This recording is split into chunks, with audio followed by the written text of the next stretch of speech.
नमस्कार, लाइव बिहार देख रहे हैं आप। आपके साथ मैं स्नेहा गुप्ता।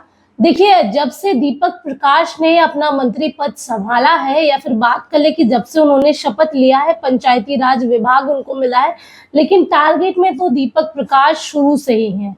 जिस तरीके से उन्होंने शपथ ग्रहण समारोह में ये कह दिया, हमें मंत्री क्यों बनाया गया है, हमारे पिताजी से पूछिए। उसके बाद लगातार दीपक प्रकाश चर्चा में है, और जब से पदभार संभाला है तब से तो और चर्चा हो रही है। ऐसे में लालू यादव के बड़े लाल तेज प्रताप यादव ने सीधे तौर पे कटाक्ष कर दिया है दीपक प्रकाश के ऊपर।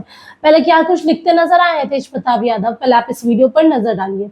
बिहार सरकार के पंचायती राज मंत्री दीपक प्रकाश पदभार संभालते ही लगातार सुर्खियों में छा गए हैं। विपक्ष की तरफ से तंज कसे जा रहे हैं कि दीपक प्रकाश बिना चुनाव लड़े मंत्री कैसे बन गए। इसी क्रम में जनशक्ति जनता दल के सुप्रीमो तेज प्रताप यादव ने दीपक प्रकाश को लेकर एक्स हैंडल पर एक पोस्ट किया है, जिसमें उन्होंने लिखा है ना मोदी नीतीश का जादू। तेज प्रताप यादव ने अपने पोस्ट में यह भी लिखा है कि सासाराम में जमानत जब्त कराने वाले निर्दलीय प्रत्याशी नारायण पासवान के काउंटिंग एजेंट बने दीपक प्रकाश, बिना चुनाव लड़े नीतीश सरकार में मंत्री बन गए। है ना मोदी नीतीश का जादू।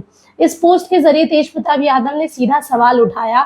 एक तरफ सत्ता पक्ष के नेता मंत्री दीपक प्रकाश की नियुक्ति को पूरी तरीके से संवैधानिक मान रहे हैं, तो दूसरी तरफ विपक्ष लगातार इन पे आरोप लगा रहा है। तो आप देख सकते हैं यहाँ पे लिखा हुआ है बिहार विधानसभा आम निर्वाचन 2025 मतगणना अभियंता। तो तस्वीरों के माध्यम से आप देखिए, यहाँ पे लिखा हुआ है राजनीतिक दल निर्दलीय। तेज प्रताप यादव ने मंत्री दीपक प्रकाश को लेकर ये पोस्ट में कहा है कि है ना मोदी नीतीश का जादू। तो देखिए, सीधे तौर पे जिस तरीके से लालू यादव के बड़े लाल ने तेज प्रताप यादव ने दीपक प्रकाश पर पोस्ट किया है और कटाक्ष कर दिया है।